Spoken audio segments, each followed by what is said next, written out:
So we start off with this guy trying to mug this guy for his 2 rarest cards. We all know it's just one of your rarest cards. He is trying to mug him in an alleyway. It's like these violations. Mokuba is here on a really fast. Like it's either like there's always one violation, he's always there, or there's multiple violations, but you can only get there once. Man, breaking the rules in Battle City must be easy sometimes. I gotta love all the cards, but he has an Alligator Swordsman, a Graceful Charity, which is banned by the way, Graceful Dice, Earth's Power, Mystical Moon, and many other cards. And he's like, where? And the guy's like, what's all these rare cards? Dude, a good amount of these aren't even that rare. You can probably find them online for not even that much, honestly. Then on the first turn, Kaiba managed to somehow summon Obelisk. What kind of broken hand did you have? And Merrick goes off this whole usual speech about like the ancient Egypt and all how he's gonna take the powers of the pharaoh for himself and all that.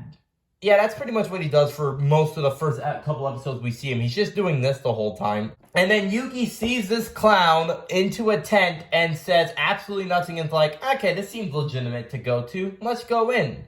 Grandpa and Taya were like right there yelling to Yugi, but somehow Yugi doesn't hear him, or he is just really tired of having to hear Taya. I don't know, it's weird. How do you not hear them? You're not even like that far away, essentially. And now Kaiba needs to know where Yugi is, so he can be like, I will become the world's greatest duelist and all that. Then Yugi finds a hologram of another dark magician, some guy who's definitely killed way too many people in an alleyway with that face. Like, what did you do? Then here's Arcana, who also has a dark condition, but has 2 copies of it.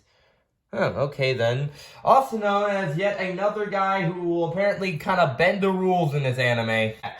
See, what Arcana did is he cut his cards just slightly so he knows exactly what cards he'll draw. Like, literally just by a whole inch, he knows exactly which cards he'll draw. Of course, first, Yugi summons his Alpha the Magnivore in defense, but 1 card face down. And then Arcana summons this card that will not be important in the future in defense mode as well. And Yugi plays Card Destruction, which both players have to discard their entire hand, and depending on how many cards they discarded, they draw that same amount of cards. And also, apparently in Arcana's hand, he has Magician of Black Chaos and Obelisk, apparently. Look, I know you don't have to do much with cards in the background for shots like this, but really? Just makes it wonder how common Obelisk really is if you put it at a shot like this. Also, Arcana apparently thought, oh, also who loses this duel gets their legs sawed off. Because apparently they're saws. Because the Shadow Realm or something, look, I don't know, this is a really dangerous way to play a card game. With saws, not the Shadow Realm, I get that. And then Arcana uses his Dark Renewal Trap card, which takes 1 monster from each of their fields and sends them to the graveyard, but then Arcana can bring back 1 monster, I think that's also in the graveyard, so you know what he's gonna summon. And Yugi, seeming that because Arcana brought back his Dark Condition, all he can do is throw down 3 cards face down and then end his turn. Apparently Arcana's backstory is he had a girlfriend, or was it a wife, or a fiance, and something bad happened to her, and Merrick apparently promised that he would give her, save her or bring her back, and that's why he's dueling Yugi. Arcana apparently also got Anakin Skywalker, which is probably worse. Or better? I don't know. It says burned.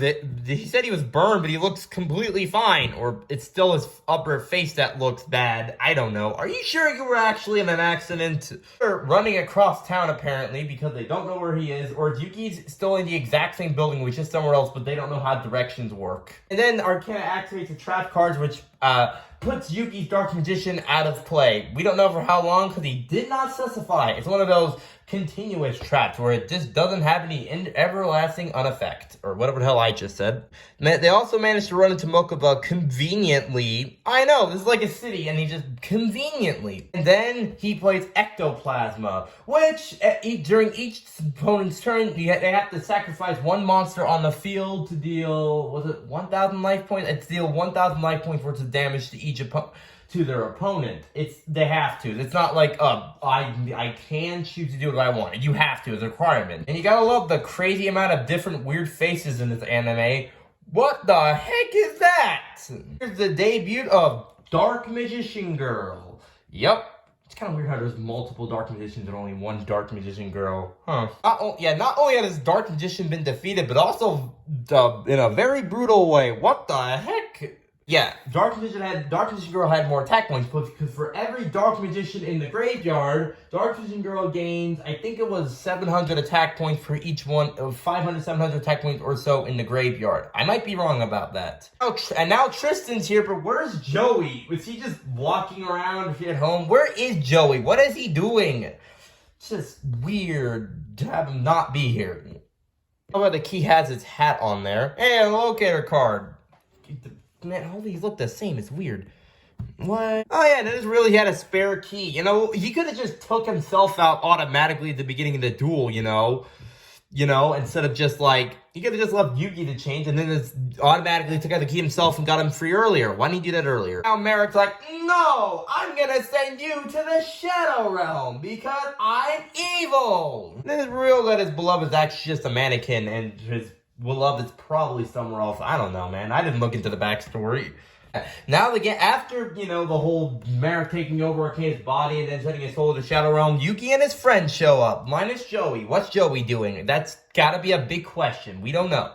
I don't know. Very cool seeing the debut of Dark Magician Girl and seeing, like, another kind of Dark Magician. And once again, why saws to cut your legs if you're not free to the Shadow Realm, Arcana? What the heck? Anyway, that was the video. We'll see you all next time for more Yu anime. I'll see you next time. Oh, yeah.